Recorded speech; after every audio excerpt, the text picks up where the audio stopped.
What's up guys, Trent here, It's a Wrap. We just got done knocking out the wrap on this 2010 GTR. I'd say it came out pretty awesome. Originally the customer brought this car to us just to get an unwrap and go back to the gloss black finish, but upon unwrapping we found a lot of paint imperfections that weren't fixable. So he just opted to re-wrap the car instead from a gloss blue to a satin charcoal metallic. We also did a bunch of black accents everywhere on the hood, side, the rear bumper, mirrors, pillars, bumper, you name it. And then we did carbon accents on the hood and the trunk. We left the spoiler the same color as the body. Came up pretty awesome. Check it out. Let us know what you think. All right, so you heard Trent spiel about the whole wrap. Now, we always talk about ceramic coating. It's also for vinyl. So there's actually a specific Ceramic Pro product meant for paint protection film and vinyl. This color, let me tell you, it did a hell of a miracle. It darkened the sheen. The sheen is super vibrant. What I like about it is this body line here. His old wrap that was blue, you could barely even see that. But with this satin finish, the ceramic coating on top of it, it really amplified it and darkened and deepened the overall color. So it's another option. So if you have a vehicle wrap out there, wrecked or ram clean, any of the guys that we've wrapped in the past, you can also apply this to your vehicles to make the wrap last longer. So let us know what you think, guys.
You know I'm too generous. Now I've learned to never help you out.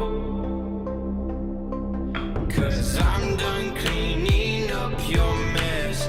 Found myself in my regrets. I've become a little stronger now. A little stronger now.